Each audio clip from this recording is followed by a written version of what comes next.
Friends, this is Dilse Vedratnam again coming to you with the news on Ukraine and Russia war. And now we read many headlines.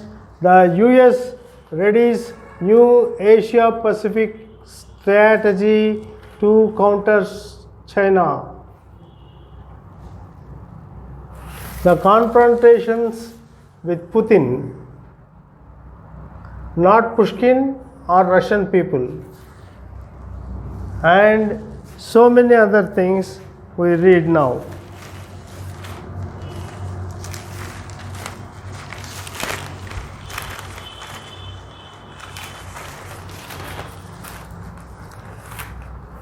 Russia's invasion of Ukraine is marked by big Chinese failure.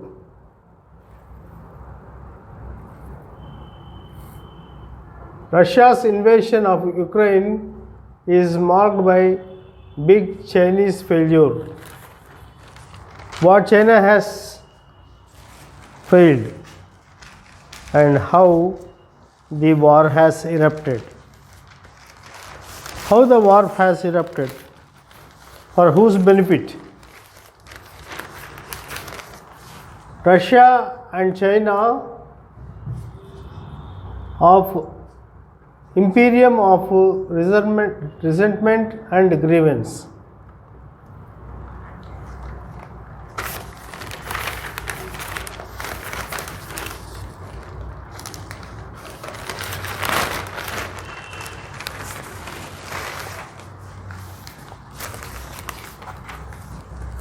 Globalization is staring down the barrel.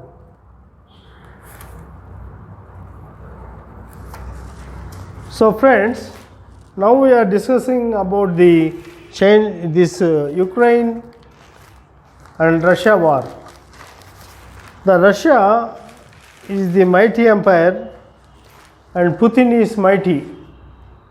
And now Putin is likened to Goliath. And now Zelensky is the little Goliath, the little David. So one has envisaged this war as a war between Goliath and David, or what we call in reversely David and Goliath. The Russian military might is matchless when compared to the military might of Zelensky. But Zelensky has answered the invasion of the Russians very mightily and very daringly. And there must be some support from all the NATO and European countries in order to keep themselves together and to give a threat or a correct answer to any other nation which fights against it. So that's the great thing, and we read it very clearly. When we see here, we read it very clearly that the people are getting together only to foil the attempts of Putin. Europe will face the brunt.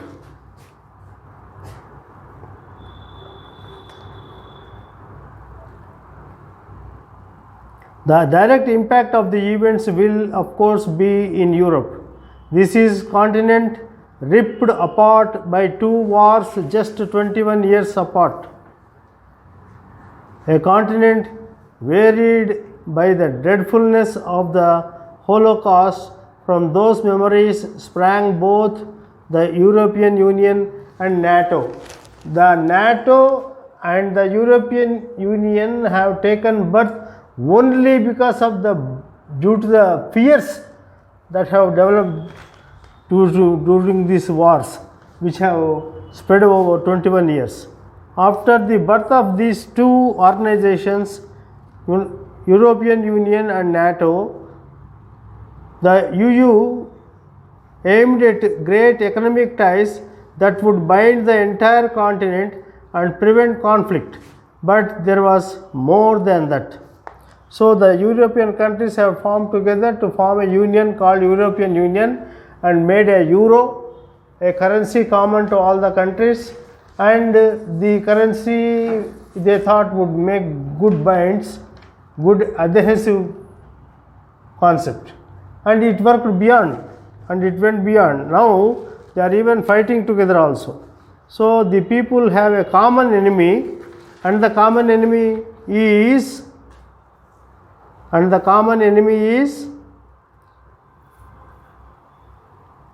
the collective recognition of Europeans have to stand together to protect their security and values. NATO was the sword arm to keep the Russians in their corner of the continent, to ensure the US pledged to defend the entire continent. Even after the Iron Curtain collapsed, NATO treated Russia as its main enemy. NATO treated Russia as its main enemy. Though Ukraine is not a member of the NATO, Russia is an enemy of the NATO, and Russia has invaded Ukraine. Naturally, these people have to protect Zelensky, since he is facing their enemy.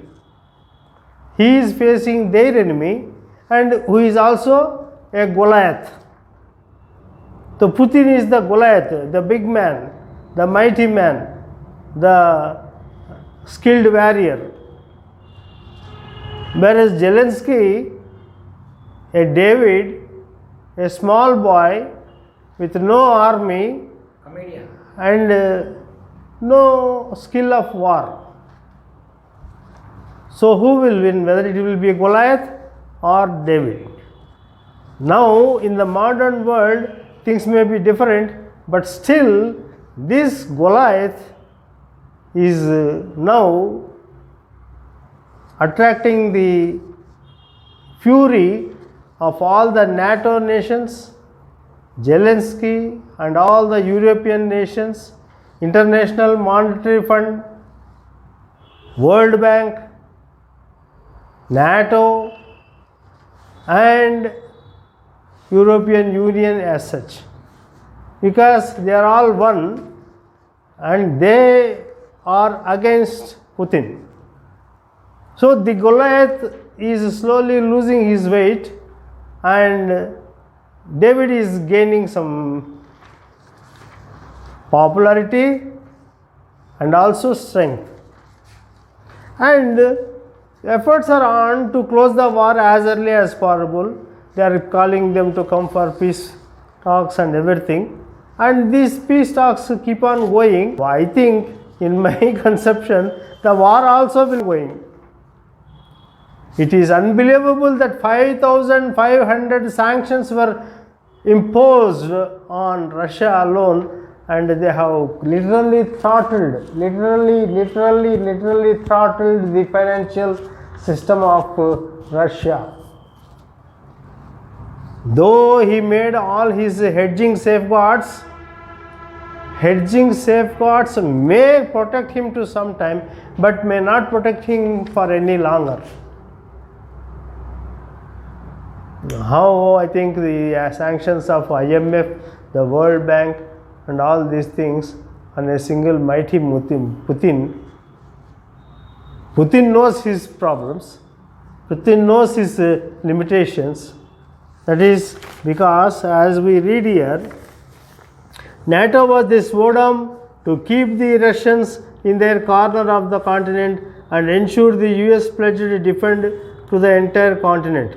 Even after the Iron Curtain collapsed, NATO treated Russia as its main enemy. NATO treated Russia as its main enemy, squandering any chance to forge a new relationship.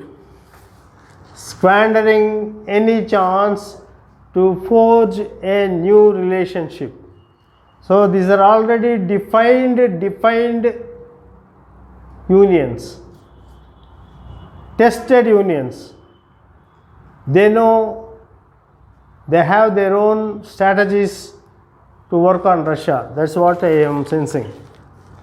So the barrel is staring down the barrel. Globalization staring down the barrel. Oh, that's the way the war is going on, and now both have told, both Zelensky and Russian Emperor Putin, they told, and they have their own back thinking, and they are moving very proudly into the war. The war will put them both to great loss. And here, very interestingly, it seems Russia lost more than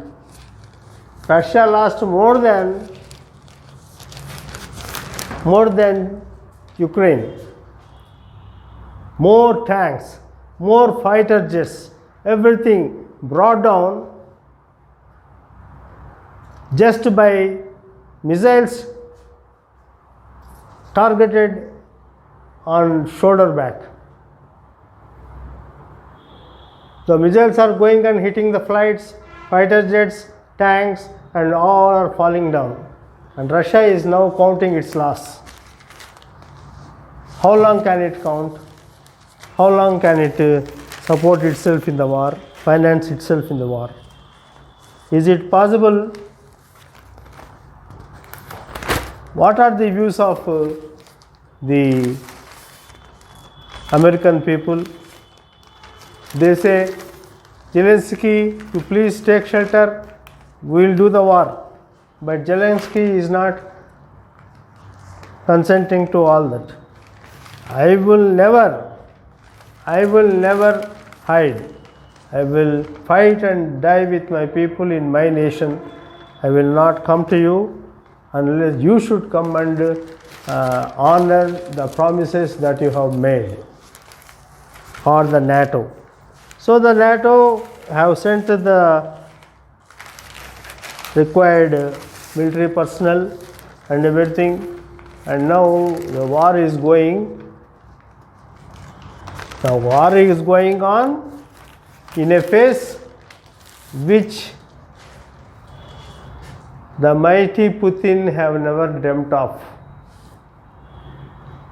One side his throat is strangled by the sanctions, and the other side all the NATO people and other people with their military ammunition and military equipment targeting Russia like anything. So this is the case. We have to keep studying. Russia, the very existential, Ukraine is the existential problem, because Putin wants their ports, Putin wants them to be submissive to them. And today he says, no, I never said that they should be submissive to me. I am not a creeper into their country. They can have independent look. But now what he wants is the NATO or the Western people should not come and make a position at Ukraine. If they come and make a position, he can not only peep at Ukraine, but he has to guard himself against so many nations. So he is literally dreadfully thinking to guard his own nation. And I think it will continue for some more time, and Russia will continue to say peaceful talks in one mouth and keep bombarding on the other side. Russia has no route except to bow down to the pressures of the NATO and other people. So Ukraine may represent an existential crisis for Russia. So one sentence I will read from here before we close it. A focus on economics by the US evident in the way trade negotiations were conducted under GATT. For one, the US gave the rest of the democratic world greater tariff access to its markets in order to break the British-led Commonwealth's preferential trade system and induce other countries to bring Germany and Japan into the fold.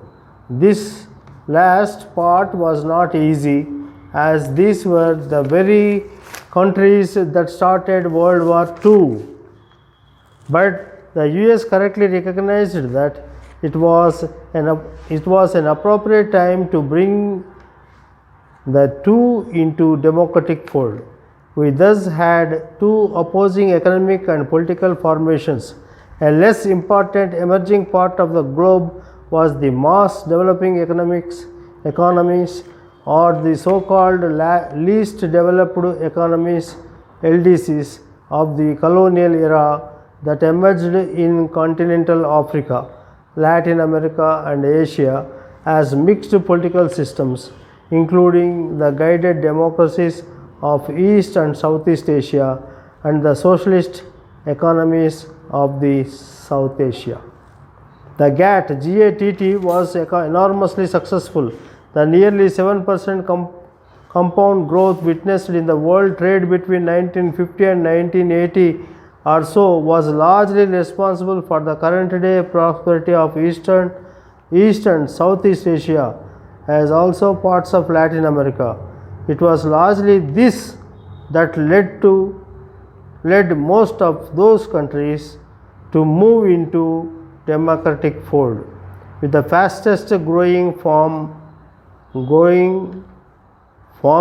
the OECD group. The economic development of the Comecon group was largely led by the USSR, based on the large resources of gas, oil and wheat, but only limited to production of consumer goods, with the Soviets focusing on high-tech defense products.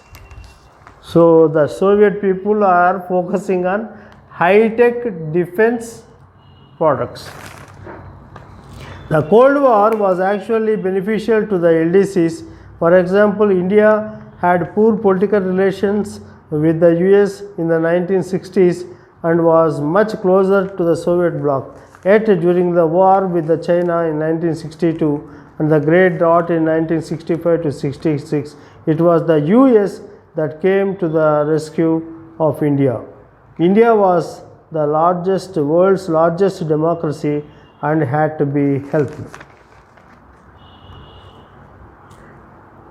USSR's Mikhail Gorbachev in the late 1980s, with his perestroika, that is reconstructing, the disturbance led the EU to announce an expansion from 15 to 27 members. The perestroika created ripples, and the 15-member NATO became 27-member economic union, that is European Union, not NATO. European Union became a larger union from 15 to 27 members to bring in now the politically footloose countries of East Europe. This process began in 1989 with the fall of the Berlin Wall. With the consumer prosperity of democratic bloc an obvious attraction, most other countries followed. Though China stayed communist while adopting a free market mechanism that would help it benefit from the World War. world trade. The ambivalence is China's current internal contradiction. It is to the credit of Vladimir Putin that he brought order to the political chaos in Russia as regional communist satraps broke away in neighboring Kazakhstan, Uzbekistan, etc. and a mafia gained force in Russia. Yet, as he established peace, young generations in Russia, Ukraine, Belarus are attracted by Western consumerism and have no great memories of the Soviet era. This creeping capitalism and a failure of the modern economic development left Russia's only bulwark against Western expansion. I repeat and read again. Please follow.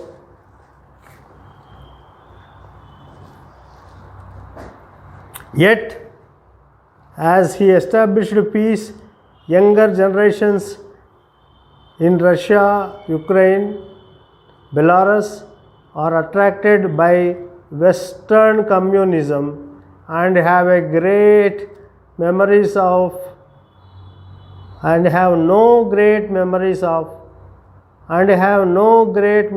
of Soviet era.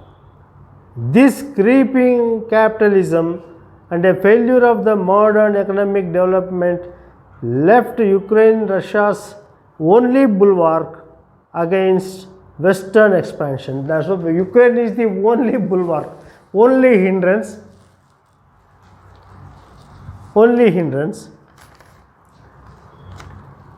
Left Russia's only bulwark against Western expansion. So, this is an existential crisis for Russia. The et tu brute moment for Putin must be the refusal of China, which itself depends on the capitalist system, to openly come to his aid.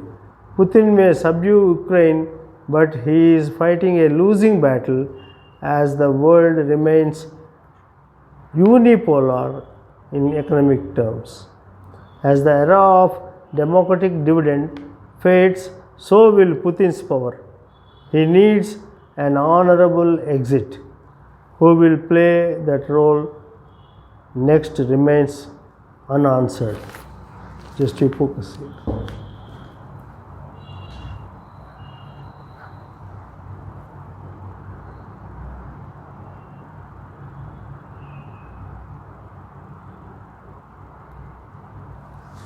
So, friends, this is Dilse with Ratnam. The countries are Western pro and are attracted to the Western consumerism. Russia's bulwark is only Ukraine, and a week or in a month or in year, this will have to be answered. And pro-Western countries are now gathering together